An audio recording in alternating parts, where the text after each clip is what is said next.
Vous avez autant de neurones dans le cerveau qu'il y a d'étoiles dans le ciel. Et chacun de ces neurones, 100 milliards, est connecté à environ 10 000 synapses. D'abord la plasticité cérébrale qui fait que quel que soit son âge, son cerveau peut évoluer. Son cerveau se structure en fonction des expériences que l'on a. Donc plus on multiplie les expériences, plus son cerveau se transforme. Deuxième grand enseignement, ce sont bien sûr les émotions. Il n'existe pas une idée, une cognition, une pensée, un acte qui n'a pas son soubassement émotionnel, et l'émotion est toujours primaire. Dernier point des apports des neurosciences, c'est tous les phénomènes qui se passent entre vous et moi. Il n'y a pas du vide, madame, entre vous et moi. Il y a un certain nombre de choses, et notamment notre regard, il y a une neurones miroir, et notre regard fait que nous sommes connectés. Tout d'abord, la musique permet de... Vous êtes cet espace-là est très occupé. Vous avez toutes vos pensées, toutes vos emmerdes, vos problèmes d'hier, ceux que vous trouverez demain. Donc il y a un moment où, effectivement, on parle de créativité, quand son espace neuronal de travail n'est pas délacé, reposé, disponible, bien évidemment, on n'est non seulement pas capable de créativité, mais difficilement capable aussi de relations harmonieuses avec autrui. Et à partir du moment où on se met sur un tempo ensemble, qu'on applaudit ensemble, qu'on chante ensemble, bien évidemment, il y a une synchronie naturelle qui fait qu'on se sent mieux avec les personnes avec qui on fait cela, et ça permet de générer de la convivialité, ou en tous les cas aussi indispensable à la créativité. Nous avons monté une association dont la mission principale est de promouvoir et de diffuser la création artistique des collaborateurs du groupe AXA. Au début, je n'avais pas du tout conscience que ça créerait autant de liens, que ça décloisonnerait les différents services, qu'on pourrait se rencontrer dans des situations différentes que celles du travail, d'une réunion classique. Et petit à petit, on s'est rendu compte en fait de l'utilité de ce genre de structure dans une grande entreprise. Il se passe des choses incroyables quand on met des gens qui ont des métiers différents autour de la création artistique. C'est pas une vue de l'esprit, c'est vrai, ça existe. Et moi, j'ai vécu des moments d'intense émotion et des moments complètement atypiques, complètement incroyables.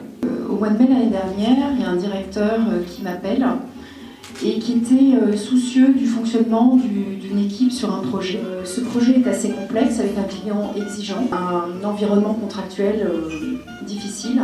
Donc j'ai appelé ma para et on a travaillé ensemble sur un projet d'atelier.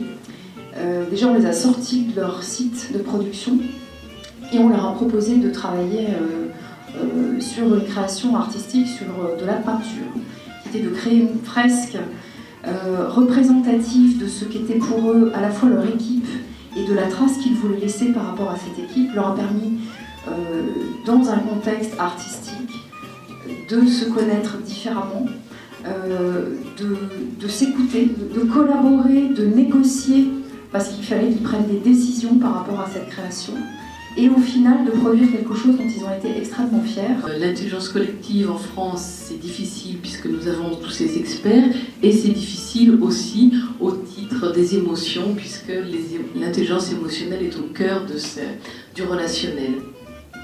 D'où comment construire la sécurité psychologique qui est un préalable pour toute démarche de ce genre. Dans la sécurité psychologique, il y a la possibilité d'accueillir nos erreurs et de les partager et d'être sous le regard des autres. Et qui dit accueillir nos erreurs, c'est aussi accueillir un point de vue différent. Et accueillir des points de vue différents, c'est aussi là le cœur de la créativité. Donc c'est là que créativité et intelligence collective se rejoignent.